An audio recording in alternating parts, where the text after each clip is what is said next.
The independent international fact-finding mission for Sudan basically has 4 responsibilities. One is to investigate human rights, international humanitarian law violations. Secondly is to try and identify with Sudanese and others the root causes. Thirdly is to document, to analyze, to collect, to preserve evidence. And fourthly is to identify perpetrators, individual or entities responsible for the violations.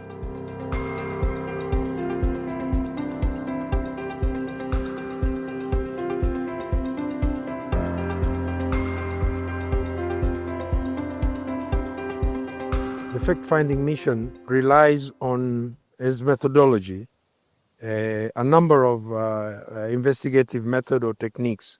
One is we rely on remote investigations by interviewing witnesses remotely. We rely on direct one-to-one personal interviews by witnesses. Thirdly, we rely on submissions by civil society organizations. Fourthly, we have online and physical consultations with Sudanese and with other experts on certain thematic issues, for example, recruitment of children in armed conflict, on gender-based violence, and so on. In order to obtain evidence and material that could be used in terms of accountability, we need to have access to witnesses. So the first country of access, of course, is Sudan, which has denied us access in terms of non-cooperation. But we continue to cooperate to ask Sudan to open doors so that our investigators and us can visit Sudan. But we also have access to neighboring countries, which, host about over 3.3 million Sudanese refugees. So we have had access to Chad that enabled our investigators to go to Adre, Farshana. We have been to Uganda, where there are Sudanese refugees in Kiryandongo camp, here in Kenya. So those are 3 countries that we have access, but we have asked also South Sudan and Egypt to allow us access so that we and our investigators can go and speak directly with victims. Yeah, investigations of international crimes are always challenging in terms of time. They are time-consuming. And our mandate is time-bound. The first mandate, October 2024. This mandate, October 2025. So we are time-bound. But within this constraint, of course, we multiply opportunities by relying on civil society networks to link us with witnesses.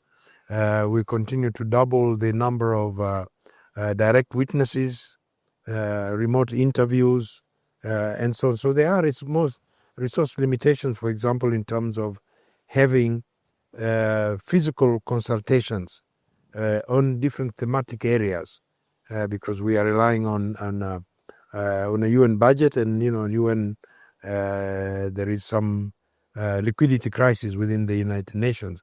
So we are also affected like every other commission of inquiry. But within those limitations, and I say our team is now with 10 investigators, specialists in different fields within the Secretariat. And with this, we really are able at least to advance and to deepen the investigation. We cannot investigate the totality of what happened. Therefore, our investigative strategy is to look at emblematic areas and some other thematic areas which are key important, and the patterns of violence has shown that about arbitrary arrest, torture, pillage, sexual gender-based violence, and so on.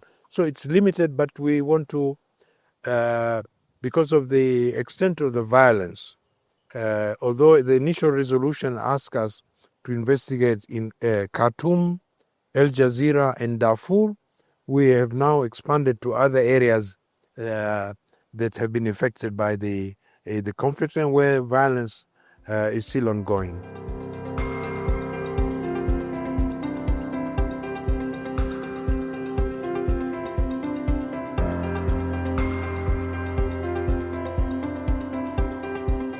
The first commission of inquiry was established, following a decision of the UN Security Council in 2004, and its report is 2005.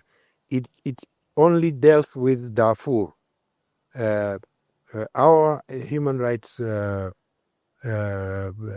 inquiry, fact-finding mission, deals with the totality of Sudan. So that's one kind of distinction. Then secondly, the ICC jurisdiction over Darfur arose out of the first commission of inquiry.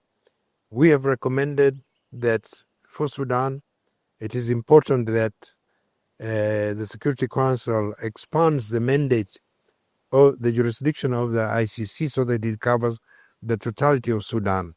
So this is some of the two characteristics. But in terms of accountability mechanisms, we recommended an international judicial mechanism. Why do we do that? We did that because some of the mechanisms that were recommended from past investigations, from past human rights experts for Sudan, of course, favored domestic mechanism.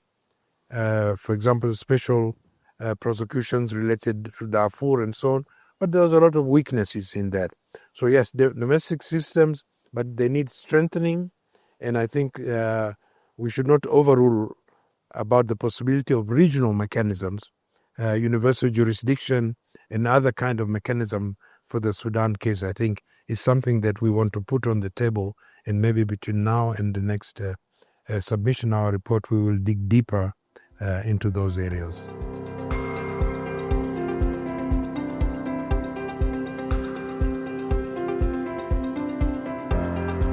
Yeah, for us, FFM, Sudan, civil society is crucial. I think it is central, and for a number of reasons. One, for example, we have launched an invitation for submissions, which is the deadline of which is 25th of June. So inviting civil society to make submissions to us.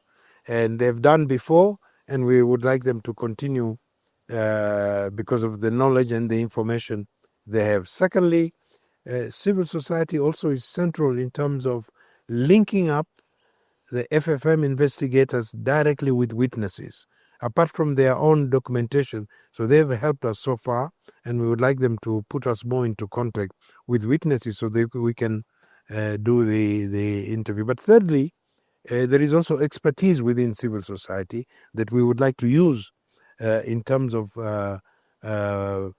findings, legal findings, or in terms of the different thematic areas that we will be organizing in terms of consultations and so on. Because I think Sudan, it is quite clear, it has expertise, Sudanese expertise, they are knowledgeable.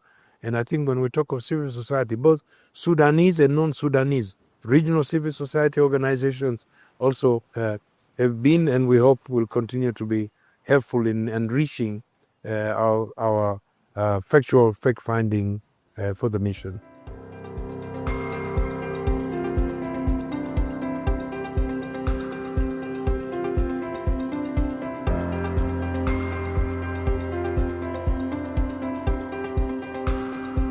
The presence of millions of refugees have clear opportunity, and one of them is that some of them are new arrivals in the different countries that are hosting the refugees. So our investigators have been able to collect evidence from the new arrivals. For some of them, for example, who suffered torture along the different posts along the way. When they were escaping, they were fleeing, they were arrested, they were tortured, they were segregated, and so on. Some of them were ethnically targeted. So you are really collecting information which is, you could say, a lived experience of very recent.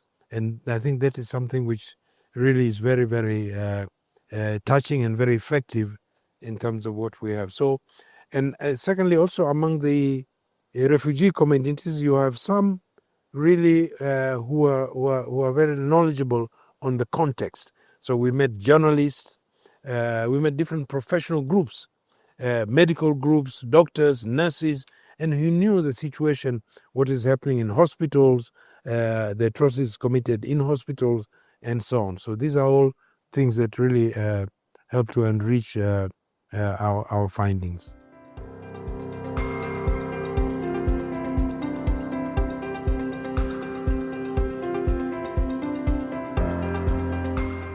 Yes, it could be possible. I mean, we have had, in some of the camps that we have been, there have been police officers or military who have defected. But I think our quick assessment was that since the communities accepted them and they know each other, we don't think really that belong to that class. I think the majority of perpetrators, at least from the those who have been identified in what we collect, they are still in the fighting forces of the warring parties, either in the warring parties or in the different armed groups or associated militia that are still operating in the Sudan.